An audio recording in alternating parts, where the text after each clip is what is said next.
Okay.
Anything else? Yeah, probably. Good morning, Synchro. Welcome. Welcome. Welcome. It's Friday Eve. It's Friday Eve, everybody. We're almost there. That is definitely operator overloads. We gotta talk about that. That's what we're starting today. Yes.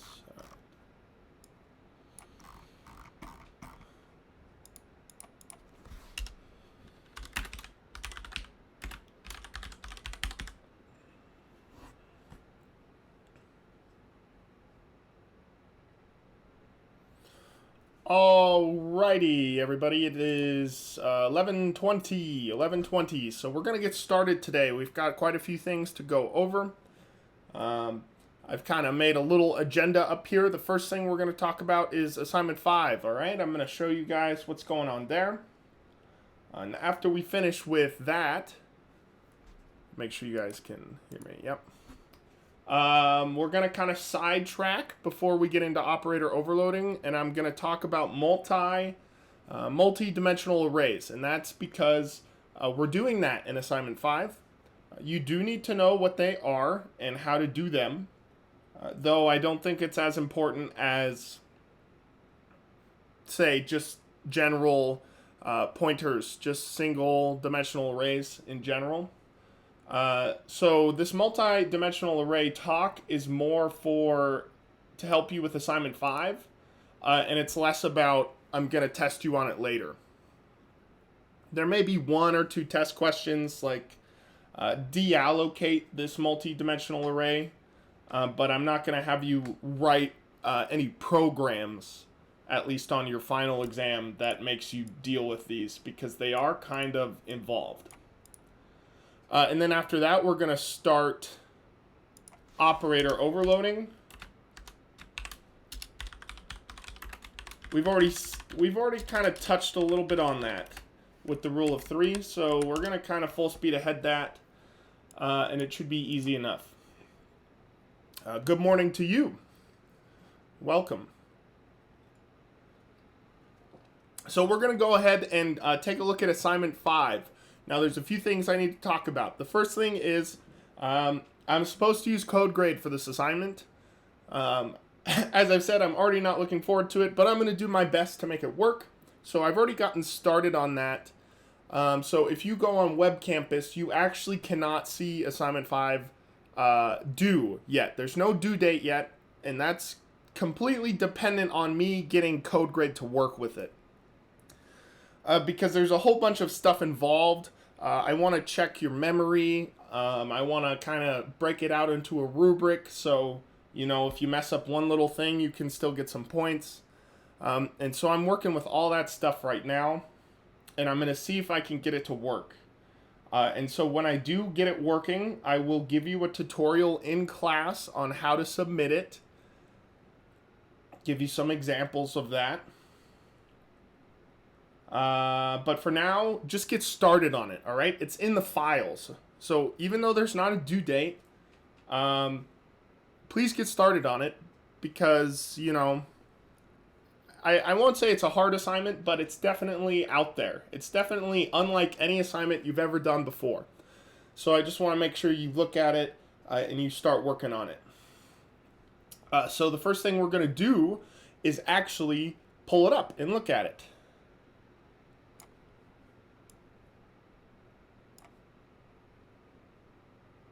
So I definitely drew inspiration for this assignment. Inspiration for this assignment came from the terminal Minecraft that I showed you guys. After this assignment is due, I will upload the terminal Minecraft program for you as well. But in the terminal Minecraft program, there's a lot of code that could help you with this assignment. So I'm going to keep it kind of undercover for now. And once the due date for this assignment passes, I will upload terminal Minecraft. But in this assignment, we're working with balloons. All right. And I warn you, we've got a warning up here. What's this warning say? It says this assignment looks long. I think I say that about every assignment. But I said this assignment looks long, but likely you're only going to type about 43 lines of code. All right? 43 lines of code. And I counted it this morning. So even though there's like 8 pages in this PDF, I am just being as detailed as I can. I'm being as detailed as I can because you guys are getting an education. You pay for this class. So as I give you this assignment, I'm going to describe pretty much every little part of it. Plus, there's some big pictures in here too. So it's really not 8 pages. It's maybe 4 pages with big pictures. Thank you. Thank you. I try to be a good professor. I hope that I am. So don't be scared, all right? Don't be scared of this. Even though it's 8 pages, don't be scared. Just, give it a read. So I'm going to introduce it to you anyway. So you don't even have to read. I'm just going to talk to you about it. So in this assignment, we're developing a terminal balloon popping game. So I'm sure you guys have seen games before like Candy Crush or, I don't know, maybe Bejeweled is an example of that. Where you're matching units, right? Either it's candy or balloons or something. You're matching units. And when the units match, they pop and you get points, right? So if you match the 3 red candies, they'll pop and then the game continues on. So that's how this game works. So what we're working with is actually a grid. The grid is between, it's either has a height from 1 to 9. So the height of the grid can be between 1 and 9. And the width of the grid can be between 1 and 9. All right, so we can have a 9 by 9, a 9 by 8, an 8 by 9, all sorts of options. And the grid is filled with 3 types of balloons. You have the red balloons, you have the yellow balloons, and you have the blue balloons. So it's going to look like this, all right? That's exactly what your program output will look like. Let me make sure my face, I'll just make my face small for now. How about that? I'll be tiny. But then I'll return to full size when we're done. So this is our grid here. This is our grid. And as you can see, we've got yellow balloons here, we've got blue balloons, and we have red balloons. Now, the indexes are a little off, right? Usually you might see the y-axis on the left side and the x-axis on the bottom. It's a little reversed, all right? So the x-axis is up here. You can see we have 0 through 8, which means the width is 9. And you can see we have 0 through 5 on the y-axis, which means the height is 6. All right, this is a 9 by, or this is a 6 by 9. I think that's how I have it worked out in the puzzles. So this is a 6 by 9, in which we're prioritizing the height first. So I don't mean to confuse you. I'm sure you guys have worked with matrices before, and I think it's usually width by height. In this assignment, I have it height by width. So don't get mixed up, all right? So this grid, it displays. So Reckless says, are the balloon positions randomized? So since we're using code grade, I had to eliminate my random assignments. I'm sure you guys know that I love putting randomness in my programs, but because of code grade, I can't do that. So what you actually have are input files. Let me pull one up. You have input files. And so you can even make your own input files if you wanted. But let me find it.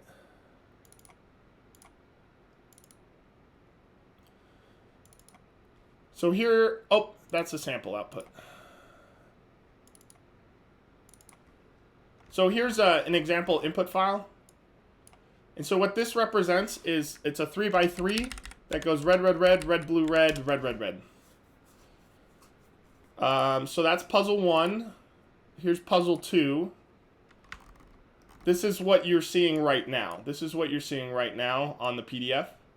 So this is a 6 by 9 where you've got yellow, yellow, yellow, yellow, blue, blue, blue, blue, red, red, red, red, and then it kind of breaks out like that. So nope, to answer your question, it's not randomized. You have input files. I'm sure some of you might be happy about that because you can match my output exactly. But you know, with random elements, you have to sometimes understand what's going on with the code. Anyway, what you're going to do is the player is prompted to choose a balloon in the grid by entering its coordinates. So for example, even though this grid is allocated height by width, we're going to access it by X and Y. Just check the sample output. So for example, we're going to pop the balloon at 2, 1.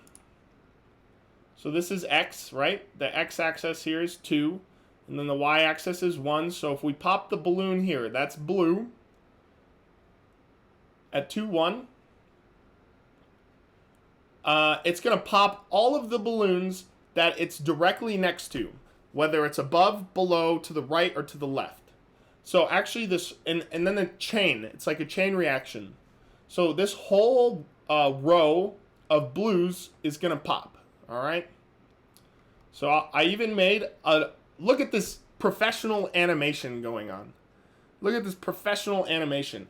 I've replaced all the blues with popping animation. This is like the highest, most involved graphics game you've ever seen. So notice every blue balloon along this row here popped. And then once they've all popped, the remaining balloons are going to float up if there's room above them. So you'll see that all these balloons down here, they're actually going to go up one column. Just like that.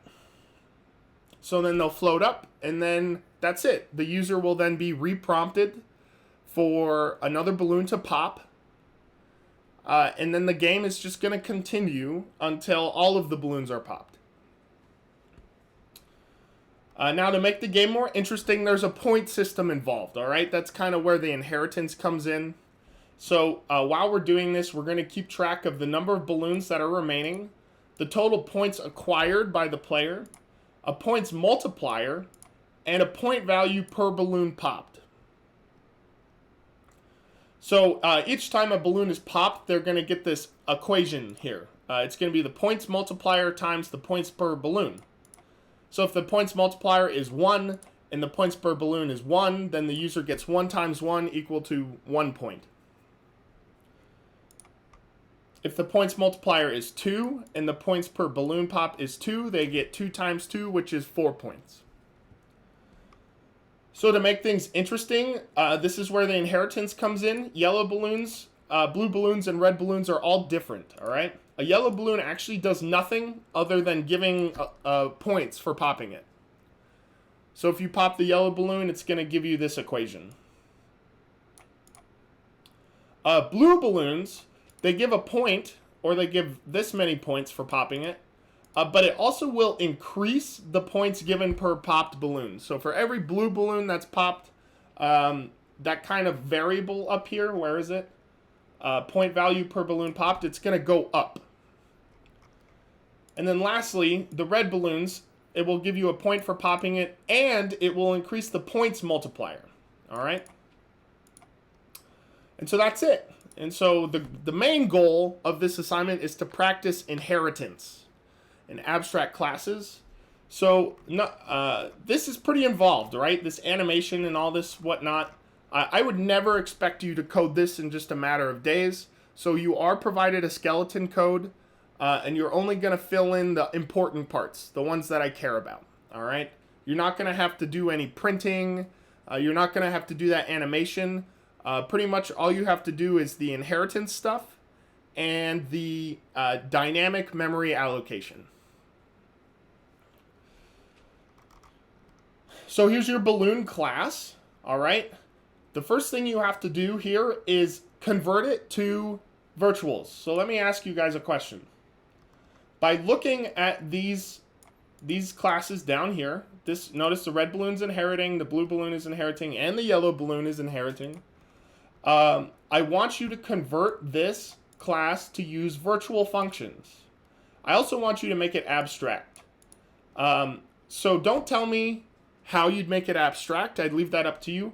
But I just want to make sure you guys understand, if you're going to convert this class to use virtuals, what functions or function do you think will require to be virtual? So by looking at that red balloon class down there, what function or functions do you think will be virtual in the balloon class? Synchro says get identifier. I think that's correct. Is there another one that anyone thinks? And you might want to write these down, all right? I'm kind of giving you some help here. So get identifier, I think that's a great one.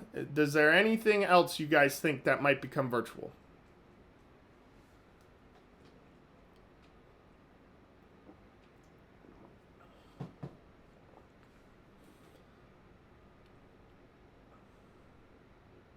Attacker, I'd say maybe not. Synchro, I'd say maybe not. What is the second thing that's in the red balloon class? Aside from the function, what's that second thing in the red balloon class? What do you see it? What is it?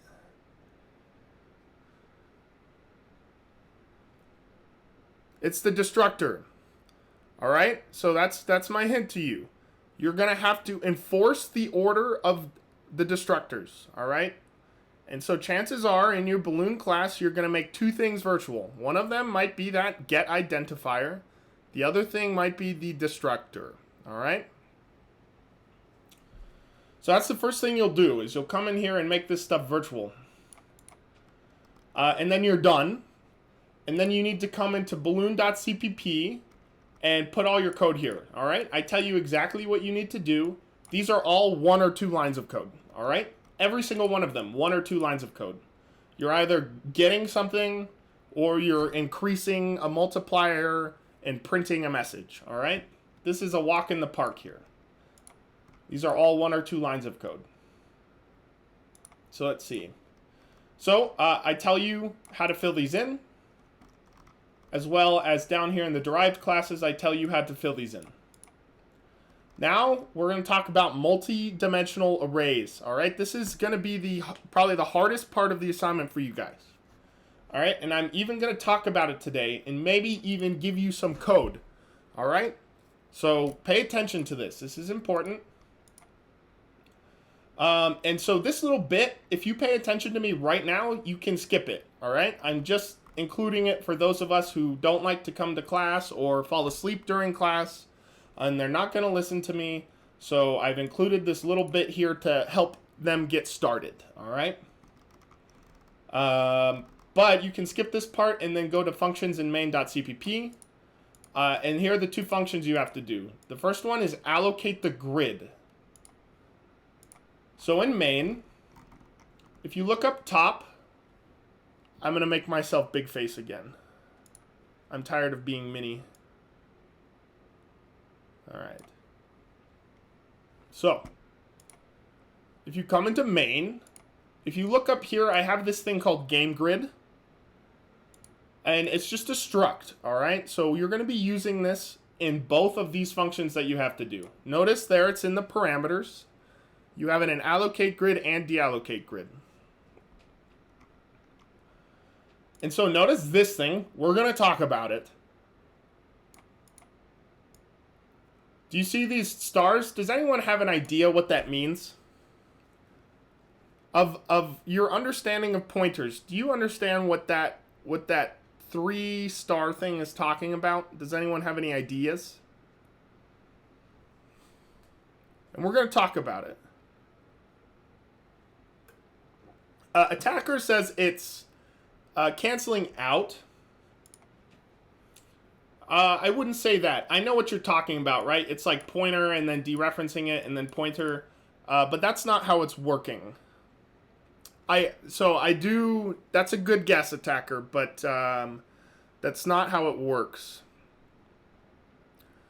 So this thing, we're going to talk about it. This thing holds the grid, all right? This holds a grid. Where is it? I'm going to run the program for you guys. So let me run it real quick. Yeah, Flyer. Flyer got it right. That's a pointer to a pointer to a pointer. Can you guys store that in your brains? This is a pointer to a pointer to a grid pointer. Isn't that fun? Are you guys having fun yet? Can you wrap your brain around that? I'm going to say it one more time. That's a pointer to a pointer to a grid pointer. I hope you guys are having fun.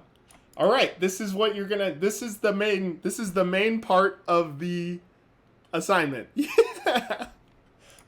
Don't be scared. I'm going to help you. I'm going to help you today, all right? I'm going to help you today. I'll even make some pictures. But let me run the code. So whenever you're ready to compile it, I'll give you the compile statement. It's just like the other ones, the multiple file ones. G++, std equals G++11-G, main.cpp, balloon.cpp. Run it, it'll compile. And when you /a.out, it's going to ask you for what puzzle you want. All right, so we're going to do the one from the example in the assignment. So that's puzzle2.txt. And you'll see that it'll pull it open. All right, so this grid, that pointer to pointer to pointer, is this data structure. It's a multi-dimensional array. All right, it's a multi-dimensional array. So we're going to spend the first 20, 30 minutes of class talking about multi-dimensional arrays. But that's what it holds, all right? The grid holds this. And on top of that, it keeps track of the width and the height of it. All right? So in the allocate grid function, this is just main. You can skip over all of it. In the allocate grid function, you're going to look at the string puzzle. All right, remember what it looks like. It might be 33, RRR, BBB, YYY. So you're going to then allocate a 3x3 multi-dimensional array into rgrid dot grid. All right, this is the triple pointer. That's the triple pointer. So you're going to allocate a 3x3 multi-dimensional array into that pointer. You're also going to want to save, the height in there as well as the width. And so then once you do that, you're then going to go through that array. Let me make a little picture. So it's going to look like maybe this.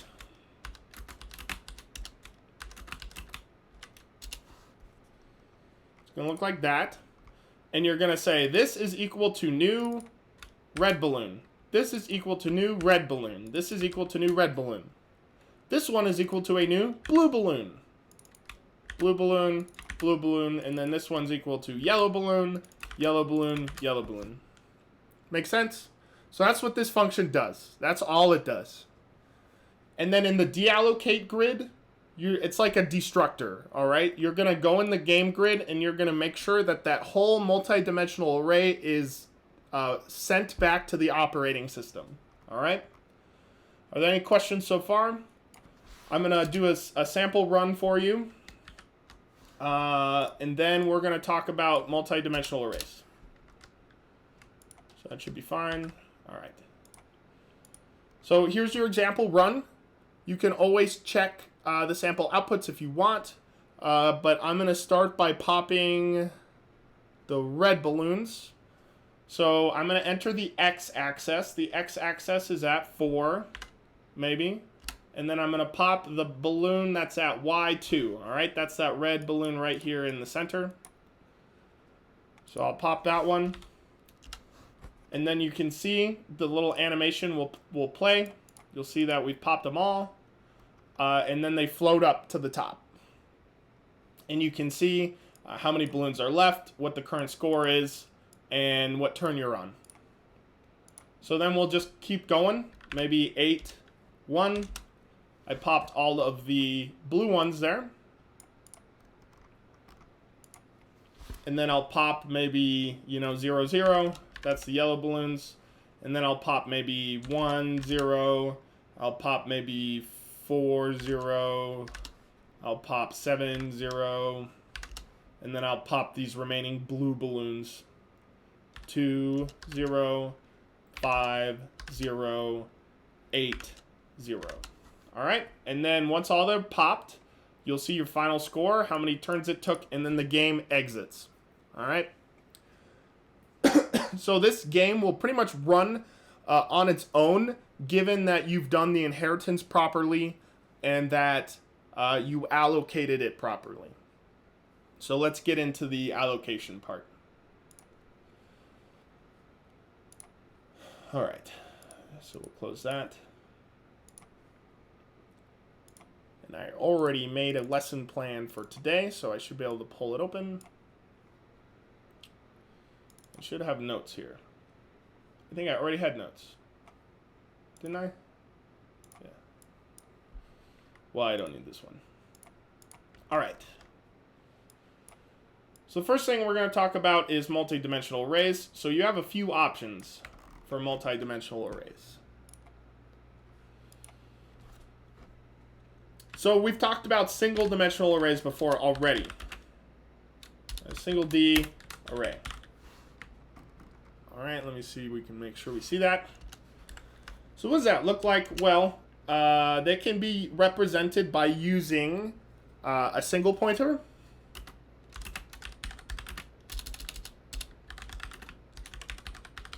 or a double pointer. So the single pointer is easy, right? You've done this hopefully 10 times before, or, whatever. Probably in your strings assignment, right? How do we do the single pointer? Well, this is my array here, and I'm going to say equal to new int 10. Now, specifically, my array located at 2 is an int object, you might say. Do you agree with that? If I reference my array at 2, it is an int object that we're pulling out of there. That's what it is. Now, I can make even something better. We're going to do paint now. You guys ready for a whiteboard? You should be able to see that. So here's our first option, all right? Here's our first option. Is that huge text? Can you be bigger? All right, that's better. So this is our first option, all right?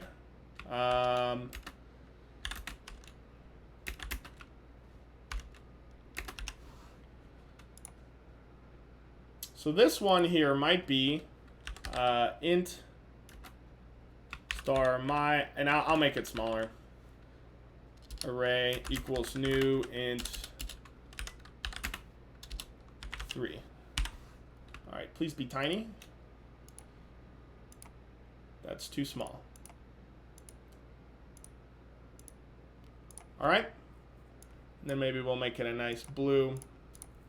So that's what this one is, all right? And in here are values, all right? So in here you're going to see something like a 3 maybe, a 2, and maybe a 5.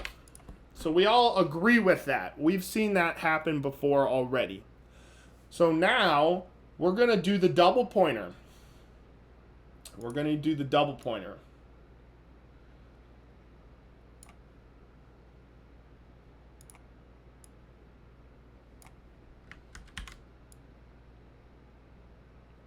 All right. So, in fact, we don't need this. Go away. And, oh, here's what I'm going to do. I'll fix it that way. Paint master at work here, everybody. Okay. And then here I'm going to delete these. So, let's pretend that we have the double pointer. The double pointer is fun. It looks like this. Int double pointer. My array is equal to new int. Well, wait a second. This is a pointer to a pointer, right? So it's actually equal to a new int pointer 3. You guys upset yet? Does this line of code confuse anybody? It's a double pointer, so it's a pointer to a pointer. Thus, I need to allocate this little bit here, this little star. You see that little star there? I have to go pointer by pointer, all right? I can't just skip right to the object. I have to go pointer by pointer. So if there's 2 over here, there's 1 over here. If there's 1 over here, there's none over here. Hopefully that's making some sense. But now, guess what? Let's see. Cherry says, at this situation, the pointer is not a dereference. Yes, at this point, it's not a dereference. The most important indicator of that is notice that it's specified with a type. Do you see it's int star there? So it's being used to indicate pointers and not as a dereference. Not as a dereference. Yeah, I know that might be confusing. That's a great question. So whenever you see the type, whenever you see the type involved, notice the type is there. Notice that the type is there. The type is there. The type is there. When you see the type, you know it's being a pointer. Yes, Reckless, we're initializing a new pointer to point at actually an array of 3 pointers.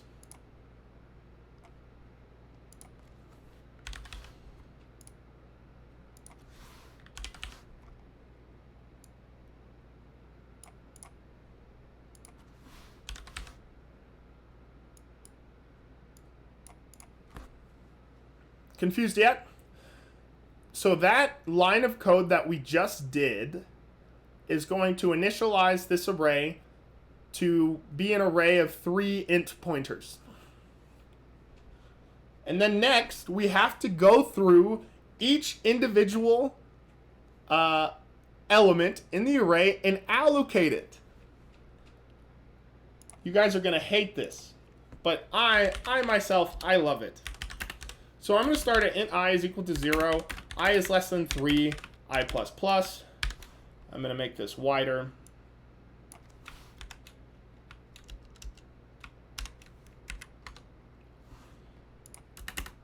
Why do you do this? Why do you do this to me?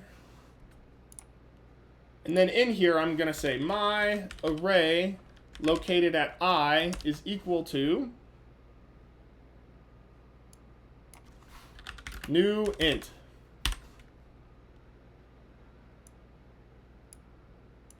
Maybe I'll make it like light blue or something.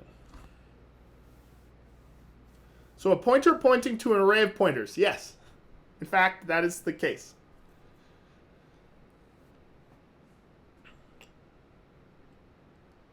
So notice here, now I go through each individual pointer and I allocate it. And so I'm gonna say goodbye.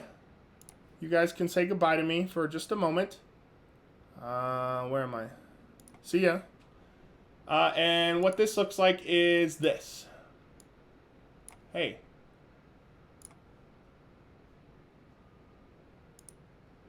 Goodbye. Pointer. Pointer. Pointer. And so in there we might say, oh, I can't even see this is ridiculous. So in here we might see something like, you know, if it's the same array, 3, 2, 5.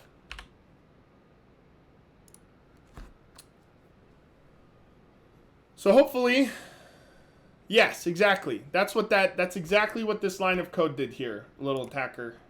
This part here, this is this part. So this top part is this part, and then this bottom part is this part. So maybe I can draw some fun lines here.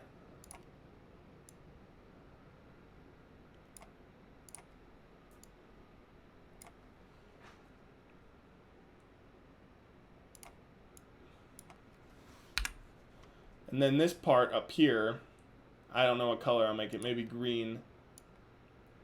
I'm not a professional, guys. So tell me if this doesn't make sense, but this part is like corresponding to that. I think that's an okay diagram, right? The top part corresponds to the pointers in the array, and then that bottom part makes them point to something.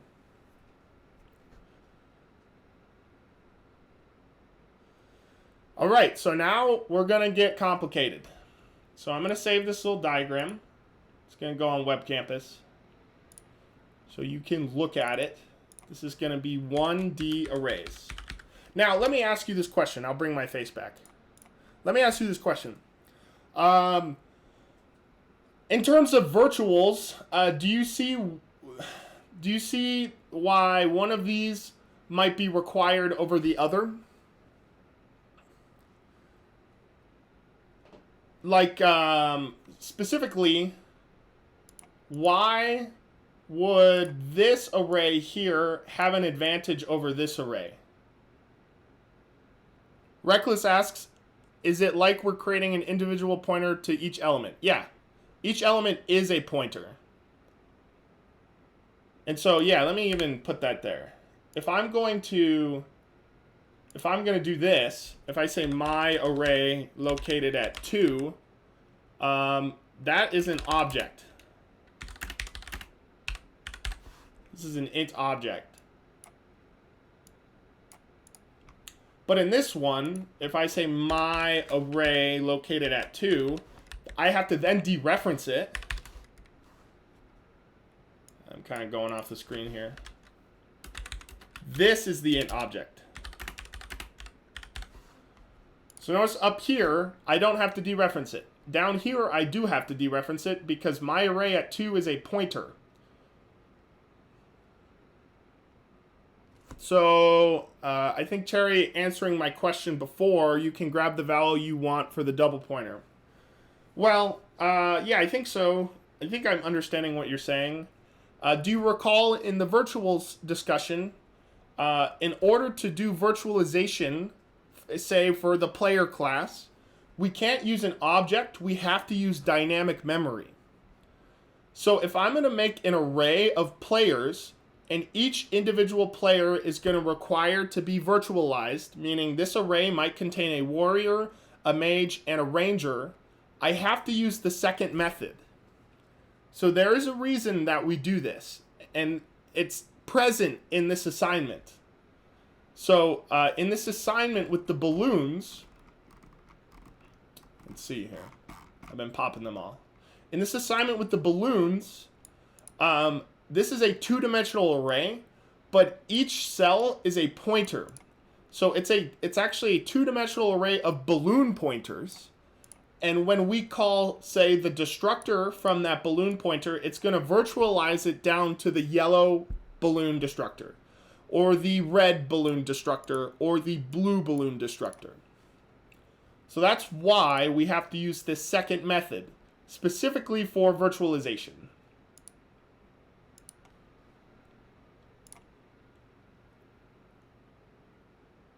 Yeah, exactly. Reckless says we do the double pointer because they have separate, different abilities. That's exactly right. If they were all the same object and we didn't need to virtualize it, then just do this method, right? If they were all the same object and no virtuals are necessary, use this. But if they have special different abilities, we're going to virtualize it. You have to do this method.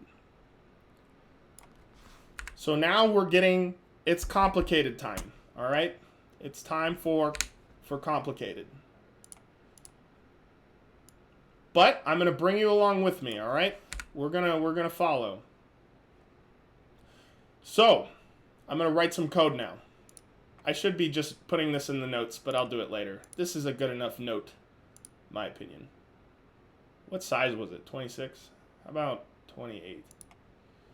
All right, so we're going to do a double pointer now, all right? This is going to be for 2D arrays.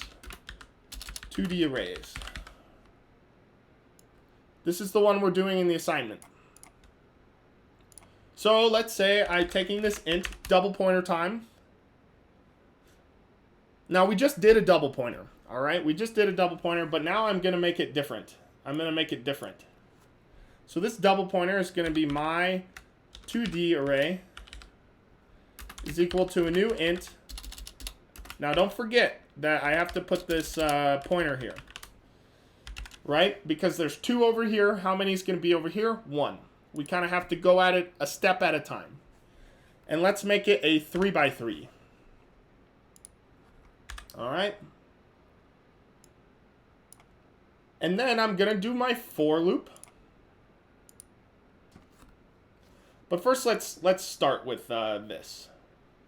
I shouldn't have deleted everything, but I did, so we're going to just run with it.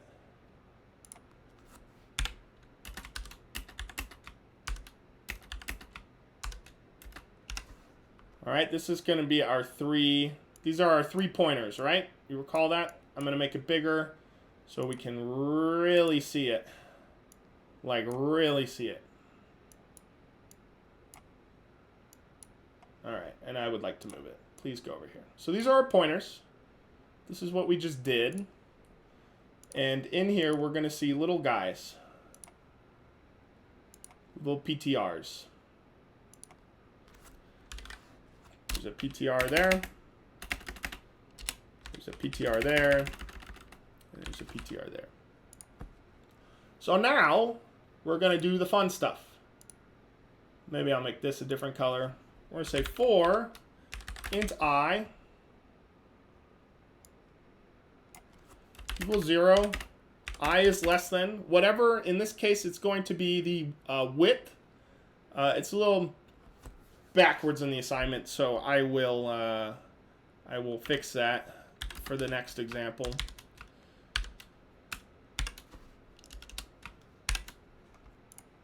So we're going to go through here, and then guess what I'm going to say? I'm going to say my 2D array dereferenced at index I is equal to new int whatever the height is. This is an important part.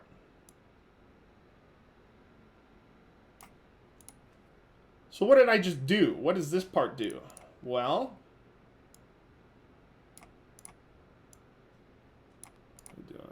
we're doing okay. We'll take a day for this. That's fine. So what does this do? Well,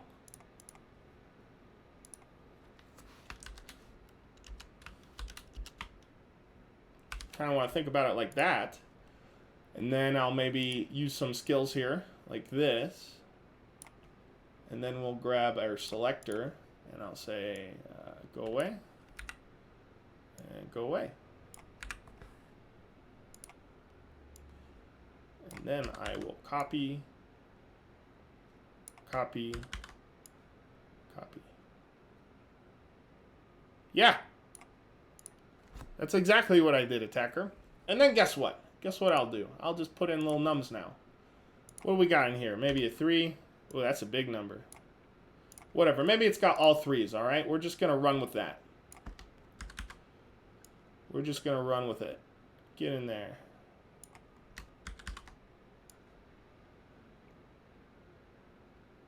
Today we're dealing with all 3s.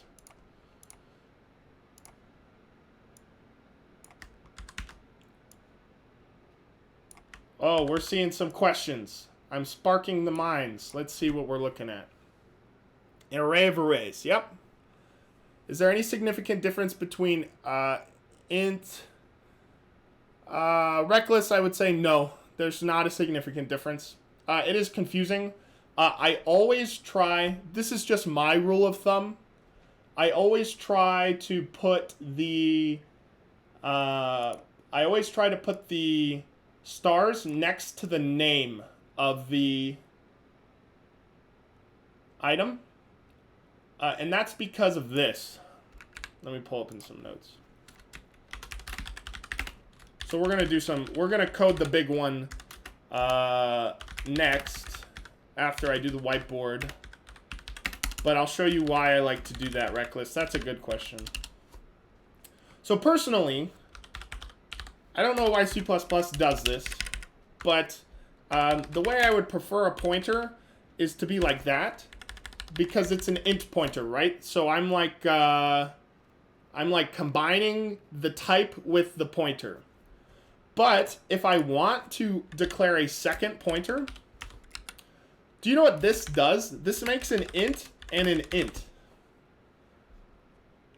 It's the most annoying thing. Do you see it? One's an int pointer and the other one's just an int. I don't know why C++ does this, so you actually have to include the star here. And so that's why I do it this way, because if you're going to declare multiple in one line like this, you have to include that pointer on the second one. So always when you see me do that, I'm going to try to put it here. But if I'm over here and I don't have that option, then I'm going to sandwich it with the type. Did that answer your question, Reckless? But either or, it doesn't matter. It doesn't matter. I even think you could just do this.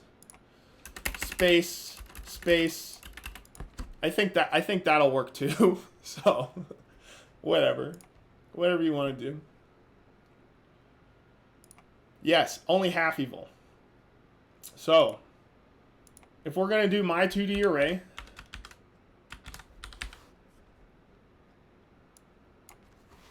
located at, say, 2, whatever that is, that's an int object. Right? What's the first dereference do? The first dereference is this. And then what's the second dereference do? It dereferences this tiny one down here.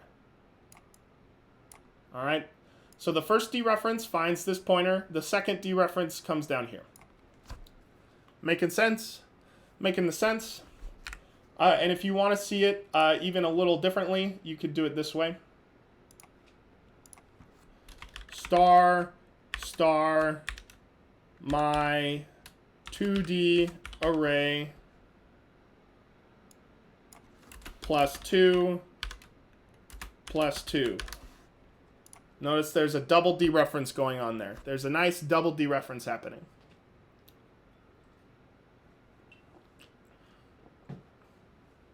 All right, so now it's time to do the hard one. So I apologize. I kind of got caught up. So you can do these two ways, depending on how you orient them in your mind.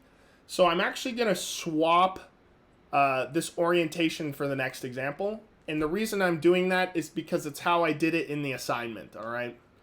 So I apologize that I'm going to swap the orientation. We're just going to kind of turn this thing on its side. But we're going to do the final one now. So if I want each of these, I'm going to ask you, how we following? If I want each of these to be a pointer, I want 9 individual pointers. How many stars am I going to use? How many stars?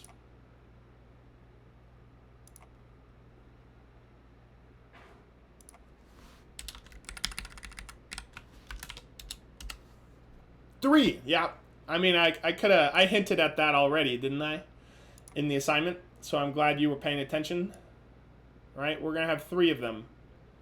We're going to have 3 of them.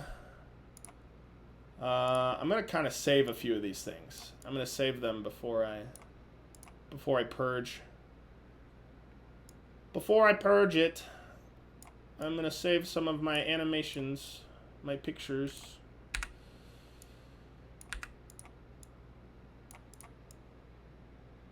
All right, here we go. It's the big one. It's the final countdown. Int 1, 2, 3. My 2D. We'll just call it that. My 2D. So if I want to allocate it, remember what I was saying. What does this part look like? How many stars? On this side, how many stars? Tell me. Let's see if you followed. 2 of them, right? It's 1 less than over here. There's 3 over here, so we have to go step by step. There's 2 of them now. Exactly right. So next, we're not done. We're not done. 4. Now, the way I'm going to do this is, like I said, I'm changing it. I'm changing the orientation. So I'm actually just going to put I is less than height here. And height is 3. I'll put that somewhere. So I is less than the height. I have to make a bunch of room in here. And then here I'm going to put my 2D dereferenced at I is equal to how many stars? How many stars here? We'll say width. How many stars?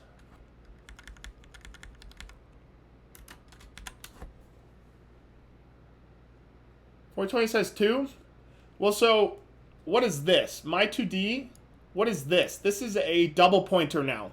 So we've dereferenced the triple pointer once. So my 2D is actually now a double pointer. So Synchro got it, it's 1. We do 1 step at a time. So we go from 3 to 2, and then we go from 2 to 1. You follow that? Let me change this.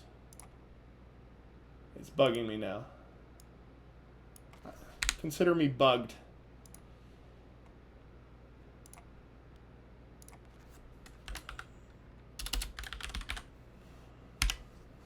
Alright, that's a little gross, but we're going to deal with it. Alright, so we went from 2 to 1. So now, oh, we're not done.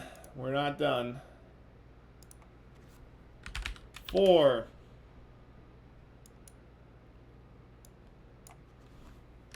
Int j is equal to 0. J is less than the width. J plus plus. Open up those brackets. So now tell me, how many stars in here? What do you guys think?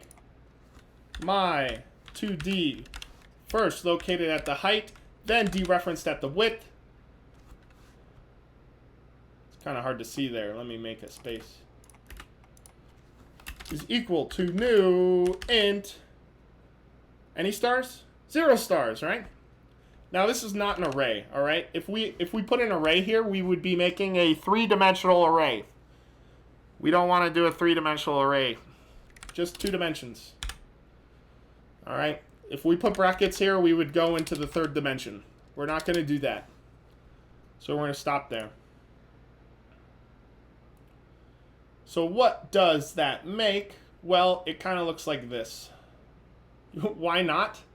What do you mean, why do we not want to go into the 3rd dimension? Because this assignment is not working with the 3rd dimension. The point is, though, you can keep doing it if you want. You're going to have a for loop for every dimension. And so, take a guess.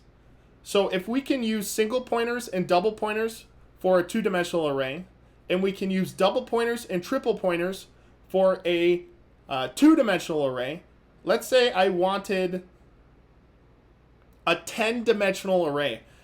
What are the 2 options for the number of pointers that we would use for that? If I wanted a 10-dimensional array, how many stars could we put on the pointer? I'm going to make my animation here, my little pick, while I'm waiting for you guys. 10 and 11. That's exactly right. 10 stars or 11 stars. You guys got it exactly right. So you can just follow the pattern, all right? There's a pattern here. 10 and 11 stars. 10 stars if you don't need virtualization, 11 stars if you do need virtualization. All right, I'm going to make this like a little tiny.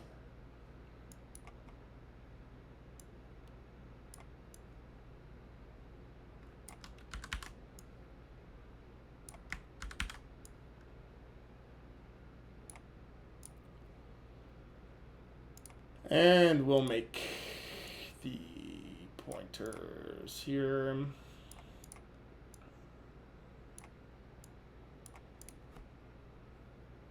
Yeah, 10 for loops. Yeah, it would be 10 for loops. Have fun with that.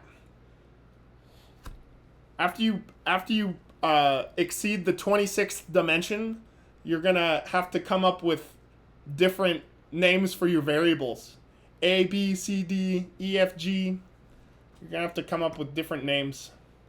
I had a student who would put XXX for his for loops. That's kind of funny. I don't know if you get that, but I was like, hey man, maybe you want to use a different name. So recall now that these are all little pointers, all right? These are all pointers. So, I mean, it's going to get kind of ugly, right? But they all point to an object. They all point to an object. These all point to some int.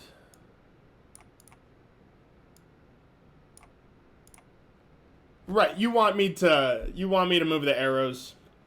I'm sorry. I can't. I mean, I'll be here all day.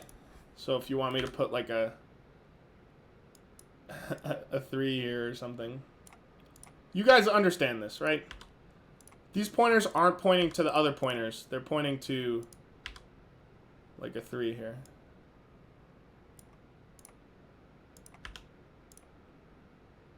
I know it's disgusting, but I'm working in Microsoft Paint, all right? So cut me a break.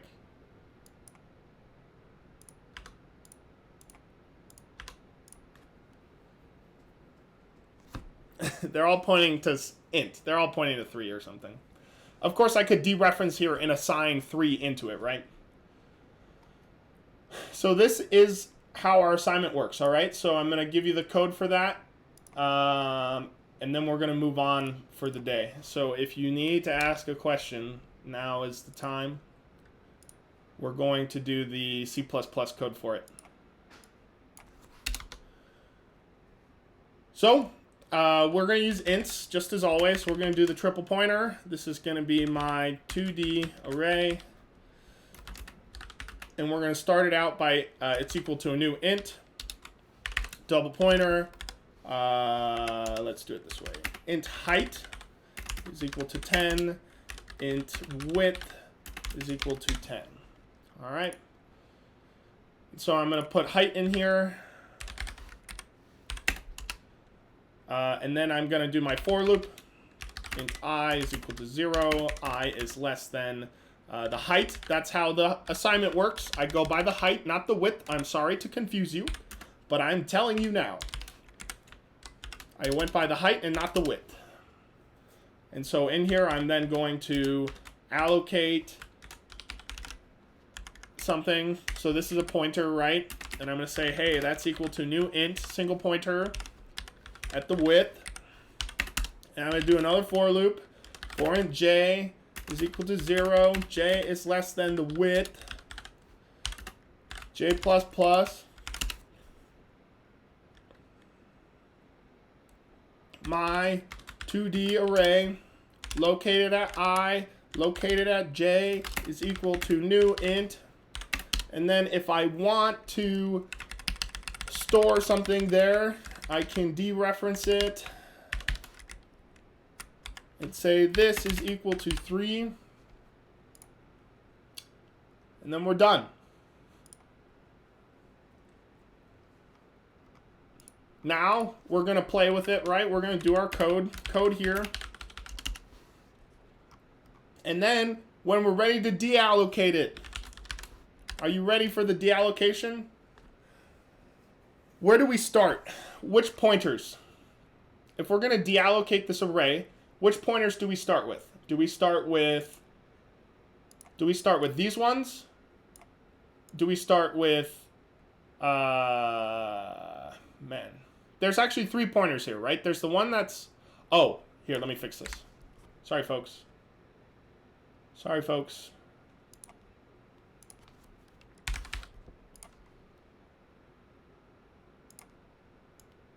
There we go. Fixed. All right, so I see you guys are already answering, but I'm just going to repeat my question. Do I start with this pointer, do I start with these pointers, or do I start with these pointers? Synchro says the most inwards. I think that's correct. You have to kind of pyramid it, right? So if you build it up, first you build it up from the main pointer to the next pointers to the next pointers. You're going to have to deallocate it backwards, meaning you're going to delete the tiny ones first, and then you're going to delete these ones, and then you're going to delete the big one. All right. So for int I is equal to the height, or 0, sorry. I is less than the height of our 2D array, I++. Then we're going to do the same thing for j. For int j is equal to that. J is less than our width, j++. I'm going to say my 2D array located at I, located at j. Now we're going to do something special here, all right? Just in case. Just in case.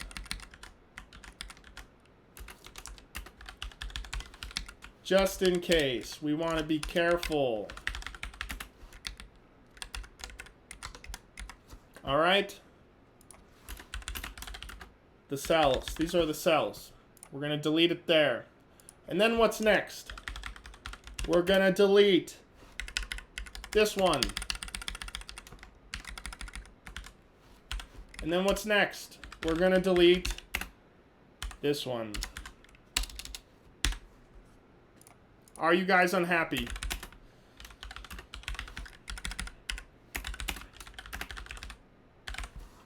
Are you guys upset? Are you upset with this? I'm giving it to you. I'm bestowing it upon you. So I hope you're not too mad. You can kind of just change some things up in the assignment. So I'll give you one more hint. I'll give you one more hint. In your assignment, you're going to have something in here that says, like, if my string located at, you know, whatever index is equal to red, then you might say something like this. And then you're going to do the same check for a blue one. And then you're going to do the same check for a yellow one. All right?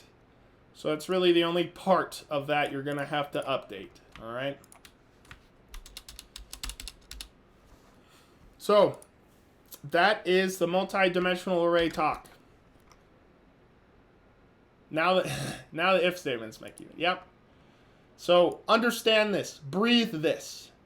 What the heck did we do here? All right? What the heck did we do here?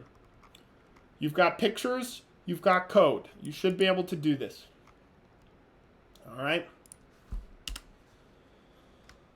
So now we're going to move on to operator overloading. Let me check my notes here. Here's what I'm going to do. I might add something here, but for now, check the paint images. All right, check the paint images for now. So now we're going to do operator overloading. First thing we're actually going to talk about is a friend function.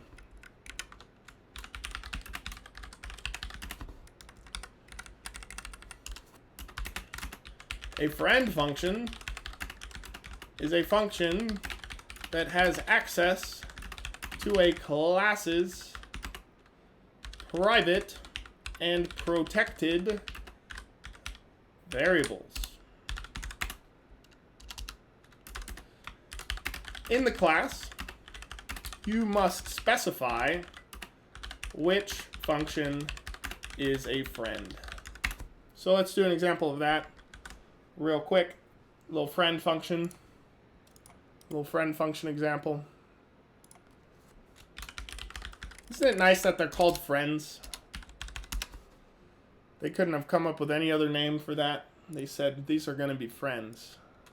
What should we call this? Let's make them friends.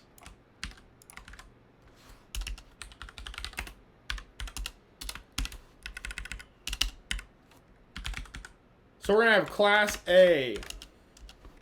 Let's say class A has some private variable, int G. Let's say this has some public stuff. The constructor, default constructor, will initialize G to be 0. Parameter constructor will initialize G to be equal to the parameter.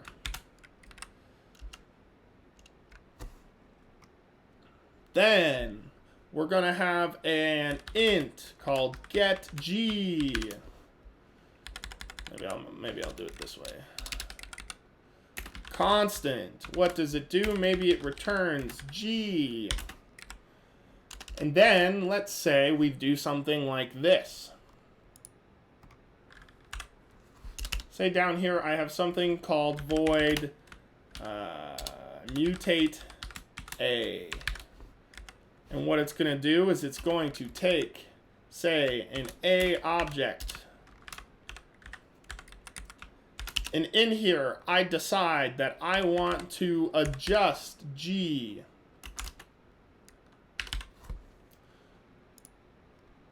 So notice here it says G is declared inaccessible, right? G is a private variable.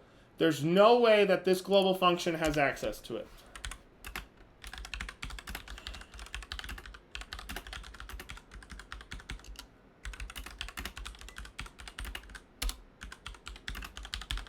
Unless they're friends. So how do we make this function a friend? Well, just like this.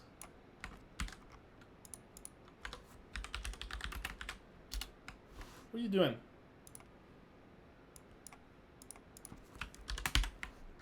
Okay. You put the prototype in here.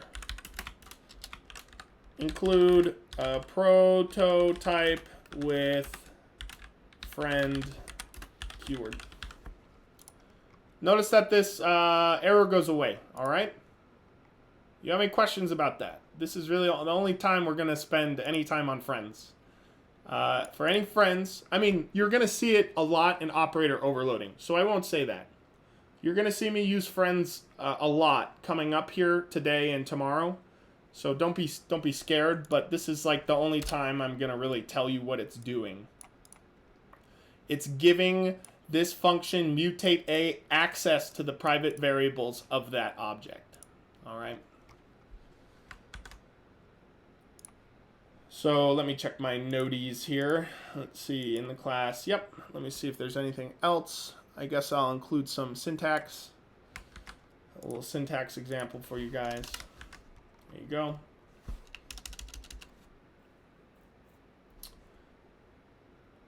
Now, I will say this. You can put this in the private portion if you want to. It actually doesn't matter wherever it is. It doesn't matter at all where you put this because you're not actually going to call that function from A. It's a global function, so it doesn't matter where this goes. This is just notifying the class that that's a friend. That's a friend function. So now we're finally moving into what we came here to do today. Operator overloading. All right, everybody. So let's start with a few things. Do you guys know what I mean when I say LHS? I've talked about this before. What about RHS? When I say these things, what do I mean? What is the LHS? You guys know this one.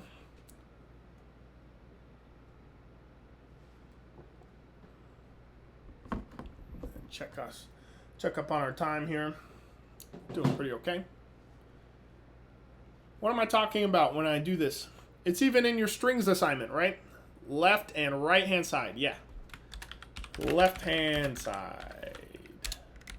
This is the right hand side. All right. Now, you guys know what an operand is? Well, so let's talk about an operator first. An operator is it's a symbol that represents some function. So what are some examples of that? Well, you've got plus, you've got the star, you've got minus, you've got the dot operator, you've got the arrow operator. Some functionality, right? That's an operator. Now, what is the operand or operands? Do you know that term? What is an operand?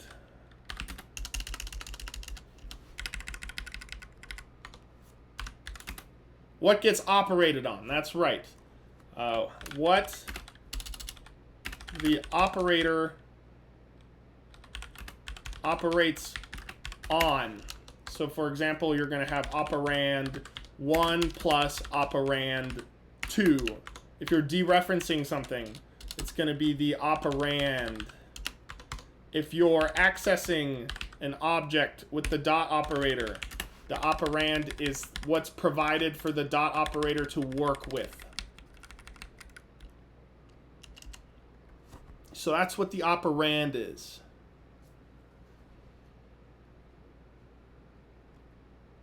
So Synchro, you said something will be set to. Let's talk about this. For example, the assignment operator.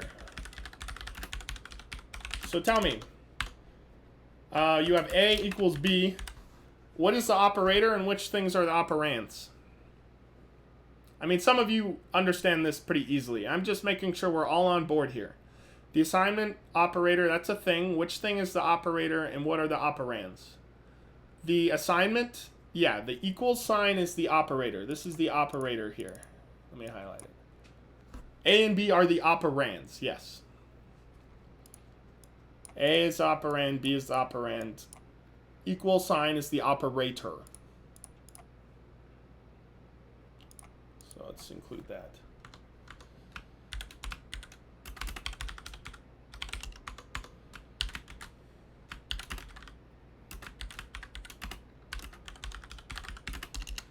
All right, so now we got that stuff out of here. If you ever want to look at all the C++ operators, you can. See if this link still works.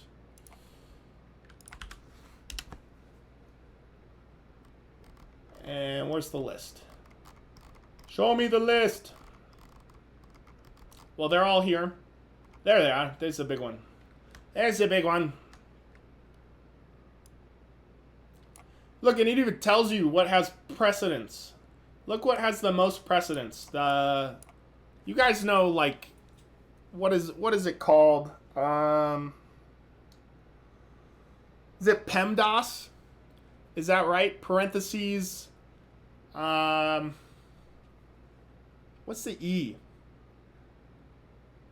Exponent, parentheses, exponent, multiplication, division, addition, subtraction, right? Yeah.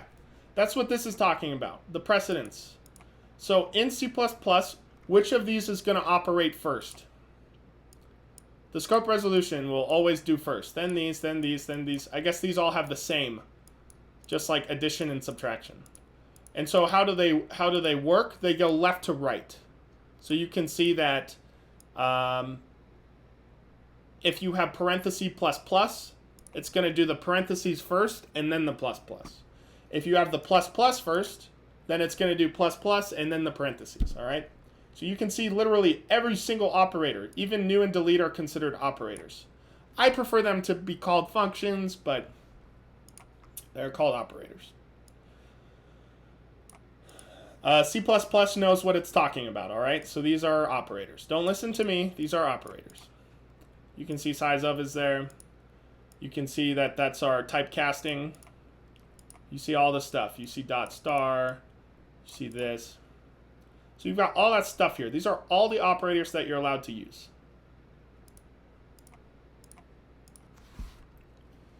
So, overloading. You remember function overloading, right?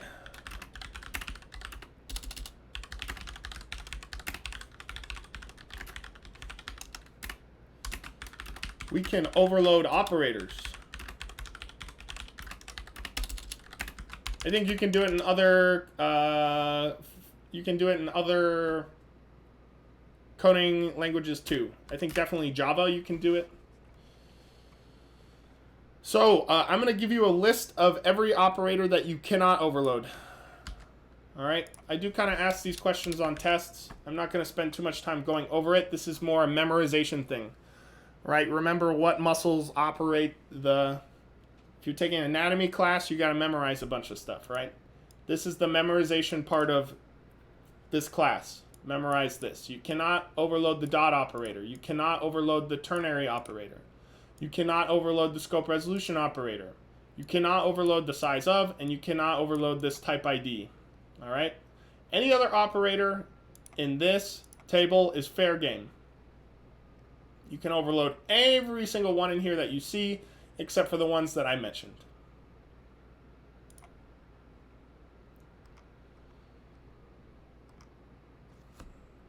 All right. Do you guys know... Here's what I'll say. Have you guys used an operator overload in C++ before? Now, don't say the assignment operator, okay? That one I gave to you, and that's unfair. But I know that you guys have used one already before. Do you know what class it was? Yeah, so you'll say no. No, I haven't used... here's what I'll say. You haven't declared an operator overload, but have you used any? Does that question make sense? You've used an overloaded operator before. You didn't declare it. You didn't define it. And I'm wondering if you guys know what one I'm talking about. There's a few. Here, I'll give you a hint. Strings. So if you're thinking about strings, recall that strings are a class. Do you remember, is there an operator you've used with strings before that might be overloaded?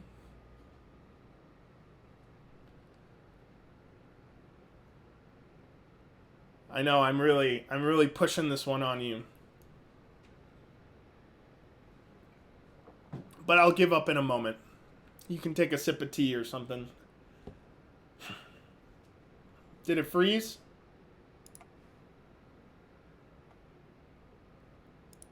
Oh.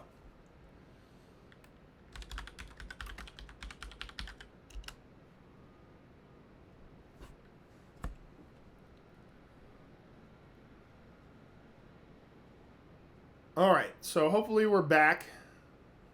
Can anyone confirm that you can see me and you are hearing these words? Type 1. Type 1 if you can see me and hear me. Attacker's back. 420 says it's normal now. Thank you. 1. Back. 1. Thank you. All right, everybody. So I'm going to give it to you. Sorry I waited so long for that, but let me give you an example. Hey, I didn't want that. So here's an example of an operator overload. This does mathematical addition on primitive types. Ints are kind of primitives, all right? So this is not an operator overload, all right? So I'll put here, not an operator overload. But I've done this one plenty of times before. Operator overload for the string class. What if I take loaf plus patty? This is not math addition, right? This is what I call this up here. This is not math addition. This is concatenation. Do you guys understand that this operator is overloaded for the string class to perform differently? So for assignment 6, which is not I'm not going to hand it out yet. I just handed out assignment 5. But for assignment 6, I'm going to make you overload operators for your string class. That's what this is. This is what that is. This is an operator overload. It doesn't do math addition. It does concatenation. So that's an example. So what are requirements for overloading an operator?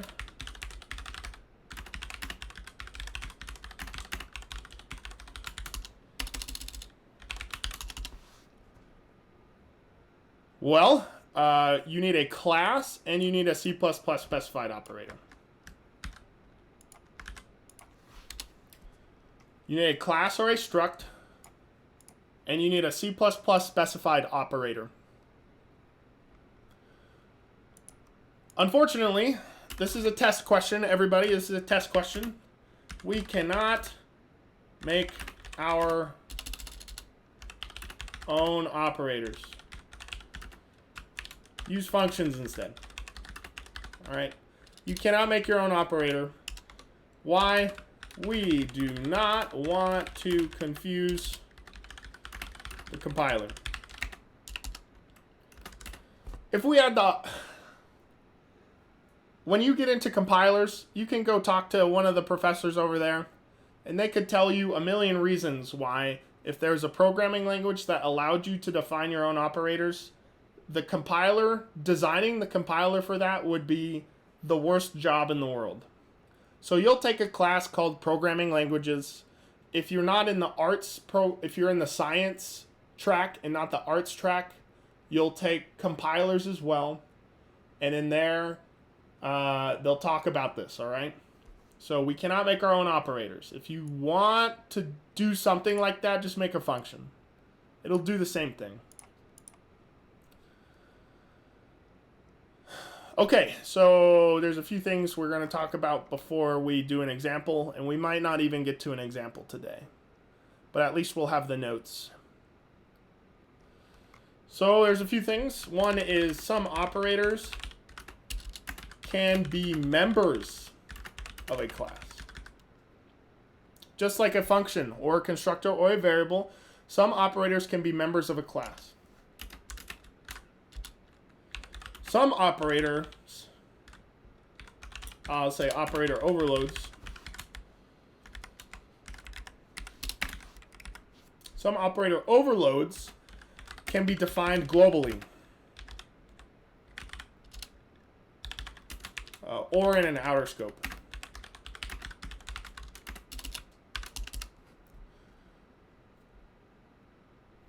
Now, there are some kind of exceptions.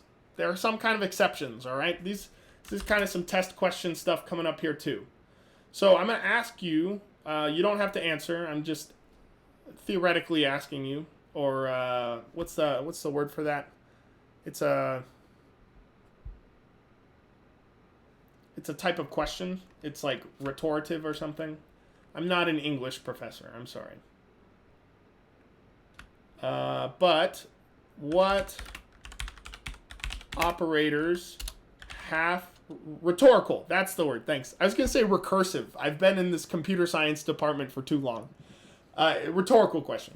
What operators have to be member functions? Or just members? What operators have to be members of the class? So there's one, the assignment operator. We have two, which is the bracket operator. And we have three, which are the parentheses operators. Parentheses. I think I spelled that right. So this means cannot be globally defined. Cannot be globally defined. All right, what are the next things we're going to talk about? What operators must be globally or outer scope defined? Must not be members of the class, i.e. Must be global or outer scope defined.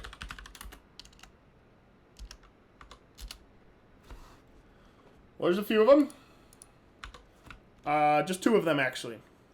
You have the insertion operator, and you have the extraction operator.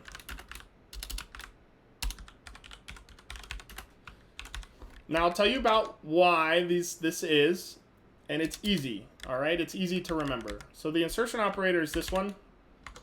Yes, that's an operator. Did you guys know that? And this one. That's an operator too. Those are operators. On the left-hand side, there's a stream, right? It's a file. It's C out. It's C in. That's an operand. On the right side, we have some other operand, a string, an integer, or something like that. Guess I'll put an N there. Now, I'm going to talk about why this is. The reason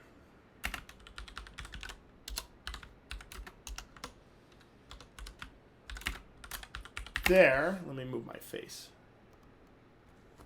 There is always an object of the class on the left-hand side. Always. There's always an object of the class on the left-hand side. Means that the object will invoke, or rather call the op. It'll call the operator. Can I fit it? Nice. It means that the object will call the operator. So what are some examples of that? Well, we're seeing like maybe you've got a vector, right? Vector int myvec. And then what do? You say myvec located at I. Notice that the object, it's here on the left-hand side. Here's the operators, right? This is the operator. Notice that the object is on the left-hand side. There's nowhere in C++ where you can do this. This doesn't make sense to us. What is that? Doesn't make sense to me. I hope it doesn't make sense to you. myvec is always on the left-hand side. The assignment operator in G. G is equal to 3. The object is always on the left-hand side. Always on the left-hand side. Now, if you're taking a... You'll learn some other programming languages in the future where here is the...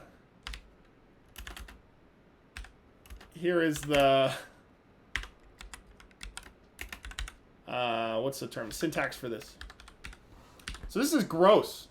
But what does this say? This says take the assignment operator and apply it to G and 3.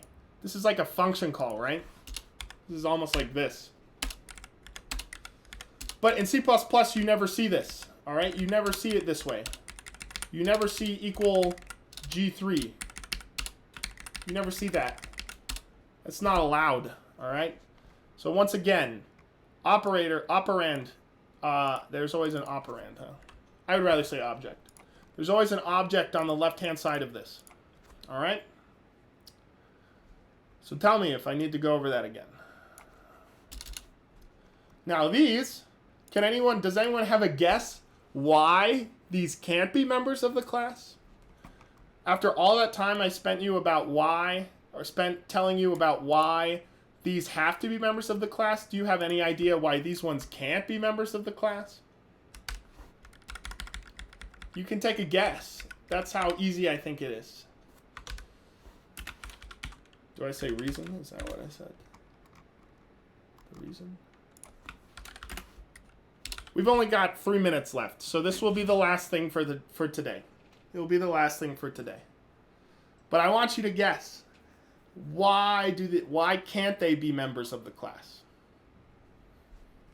And reference this bit. Why do these have to be members of the class? What's the opposite of this?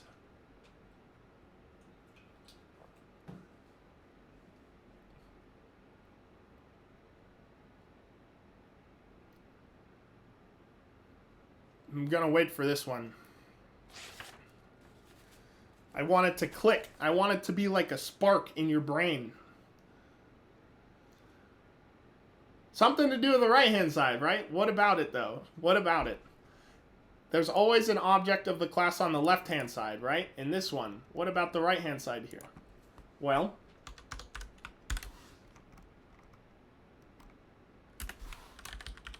there is always an object on the right-hand side.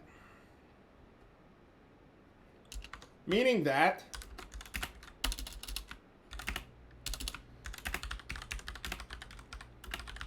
the object will never call this operator. All right, that's what it means. So I'll give you just a brief example, but then we're going to wrap it up.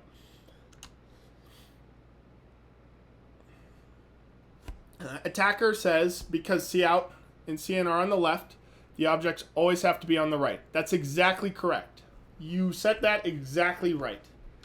There's always a stream over here. Stream. So here's what I'll say.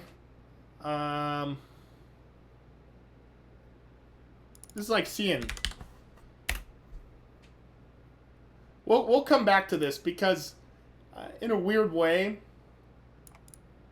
this operator is overloaded for the cin stream, but we're not going to touch on that today. Don't let me confuse you with that, all right?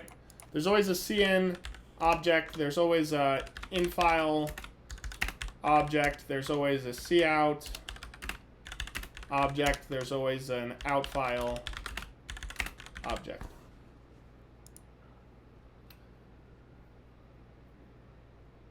So there's always the object on the right-hand side.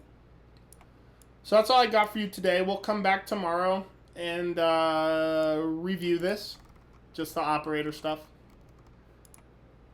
If you haven't finished with the strings assignment, ask for help if you need it. I'm here for you. I know a lot of you guys figured it out, so I'm proud of you. Nice work. If you've got nothing better to do, go ahead and look at that balloons assignment. I really gave you so much stuff today to help you finish that. So take a look at that. Remember, you can't submit it yet because I'm working on code grade, but I'll have that up as soon as I possibly can. Tonight, I will do a re-upload of yesterday's stream. It's going to be kind of summarized, but that's fine. And that's all I got for you. So thank you for coming to class today. Thank you for interacting with me in the chat. As always, you guys make my day. I hope you have a wonderful Friday Eve. And that's what I got for you. That's the stream for today. I'll see you guys tomorrow.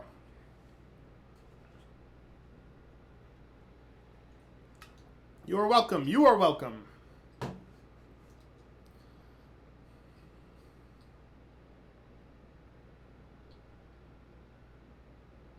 You are welcome. You are welcome.